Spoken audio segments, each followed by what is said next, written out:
What's good, man? So this is Rebel Life, the old head. What's going on? Yeah. Got the old flight jacket from New York, man. I still got my shit. This is the original flight jacket. Shit a little dirty though, but this the original shit. The real heavy shit. Man, I had this for about 17 years and I just never threw it away. So it's like I just wear it around outside when I go to the store. It's nostalgic to me. It's nostalgic. Now you see all these flight jackets up there, they be all soft and flimsy and shit. I got the real, no matter how much you wash it, look how fluffy this shit still is. This is the official flight jacket. Bought this shit, I think, off of Canal Street, man. I think 2006. I still got my shit. I was like 26 years old.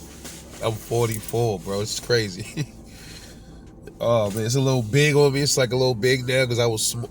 It's a little bit more snug because I was a little smaller. And you should see how it used to fit me back in the day. Shit crazy. But yeah, it's the original shit, man. Rusted up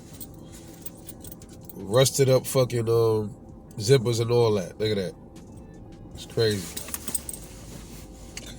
I'll never throw this coat away, man. It's just like sentimental. A lot of shit with this jacket, boy. Trust me. But anyway, I want to talk real quick about Canelo and Crawford again, man. Because you got a lot of people doubting Terence Crawford. And I understand why. He's a smaller dude and all this other stuff.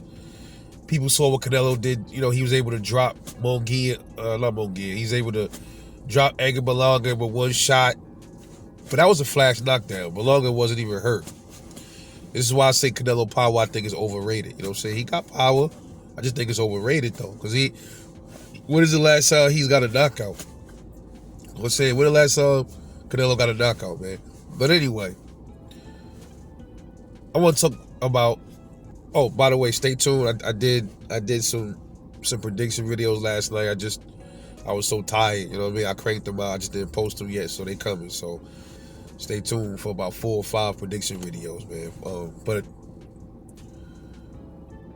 Crawford, if he was to beat Canelo, right? I'm talking about if he was to beat him, like I'm talking about wash him and swell his face up, beat him up bad, or even knock him out. You know, he's not. Canelo has one of the toughest chins in boxing. Yes, he absolutely does. But I'm gonna say this again. Not saying Crawford's gonna do it, but this whole thing where people have chins and they can't get knocked out, that's a myth, man. Because just because you got a chin, a lot of times, think about it. How do you know a boxer has a chin? Because he gets hit. And sometimes he get hit a lot in that chin. And that's how you know he got a chin, because, you know, he's never been dropped. Or, boy, he took a lot of punishment. Jarrett Hurd, Joe Joyce, some other fighters, even from back in the days, that had good, solid chins, and their chins got cracked. Deontay Wilder, you can say he had a good chin, too, for his size as a heavyweight. And now he don't really have a chin no more, as far as I'm concerned. Adam Kownacki had a chin. He ain't got a chin no more. Robert Helenius has cracked his chin. Real shit. So, these things happen in boxing. Canelo's been punched on quite a bit in that chin. That's how you know he got a chin, because he's been hit. And he's been taking a lot of shots. Is Crawford the guy that's going to do it? Probably not. I'm not saying he is. Is it possible? Yes, it is. It's just boxing. Just because you saw leading up to this fight, you never saw Canelo really get knocked down or something like that. Doesn't mean it can't happen. You fight long enough, you will get knocked down or potentially knocked out. That goes for Terence Crawford. That could have Floyd Mayweather. He was boxing long enough, he would have got stopped by somebody. Somebody would come along and would have stopped him and cracked that chin. He had a pretty good chin. You know, so it's boxing. But look, suppose, you know, hypothetically speaking, Terence Crawford goes in there and absolutely obliterates Canelo Alvarez. I'm talking about stops him 10th round or something like that. TKO. Even if it's not a KO, if it's a TKO, he stops him. Nobody's ever done that. You will hear a lot of excuses. You will hear excuses for the Canelo fanboys. you will hear excuses from the Errol Spence fanboys too, because believe it or not, almost 2 years later, they're still upset about what happened to Errol Spence. So they're never going to let that go. They're not going to live that down. So if Terence Crawford goes in there and stops Canelo, now I know what y'all going to say. Well, he didn't stop Madrimov. I know he didn't stop Madrimov, but if you watch that fight close, if that fight would have went, if it was like a 15-rounder, he probably would have stopped him, because it looked like at one point in that fight, Madrimov did not like that body work. He was holding on tight. He was holding on. And I think Bud should invest in the body a lot with Canelo. I'm going to say this again. The body will get to anybody, bro. I don't give a fuck who you are. The body is how you chop down your opponent, man. You tear that body up. That's where the lungs is at. Think about it. That's what the lungs. You need your lungs, and you got to breathe when you box it. So you take a lot of weight out of the motherfucker. Punch him all in his chest. Punch him all in his side, his ribs. That's how you slow him down. I don't care who you are. I don't care if you take Canelo, Bud, Errol, Inoue, Bam, Rodriguez, any of these dudes. Body. That's the key to stopping the motherfucker. If you can't stop him to the top, stop him to the bottom.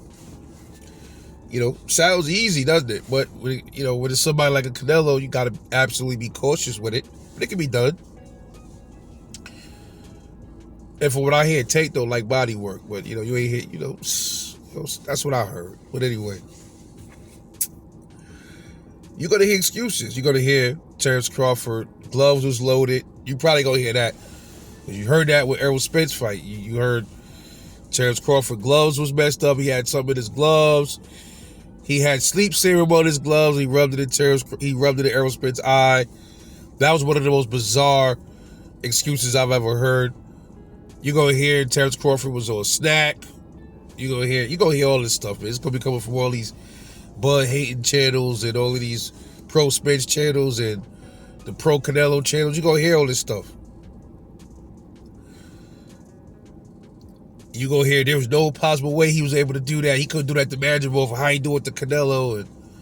Well, Madrimov, like I said, Madrimov and Canelo are cut from two different cloths.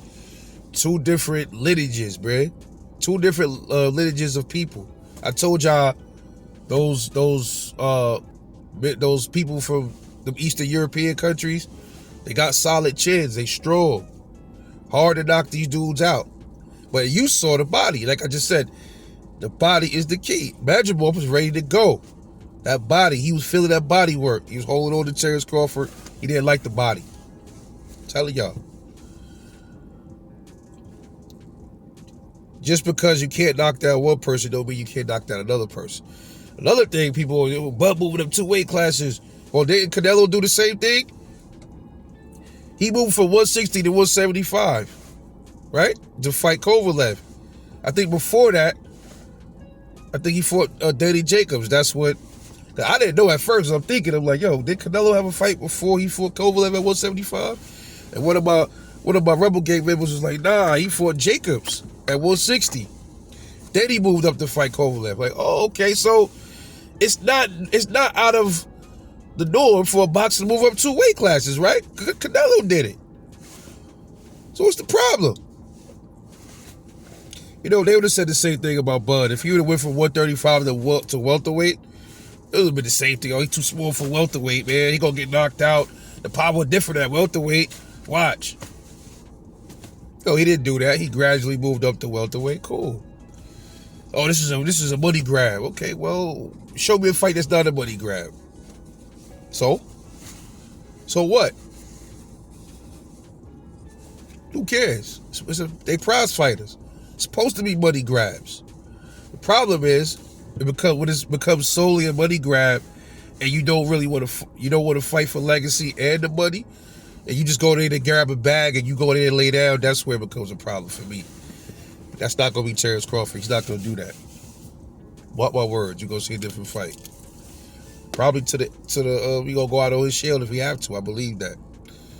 But be ready for the excuses in the event that Terence Crawford finds a way to stop Canelo. Be ready for the excuses. He was on pads. His gloves was loaded. Or the most bizarre one of them all, he put sleep serum on his gloves, rubbed it in Canelo Alvarez's eyes. Or you might even hear something where somebody spiked Canelo's water. You might even hear one of those things. Who knows, right? We'll see. Anyway, let me know what you think. This is Rebel Life Boxing. Catch y'all in the next one, man.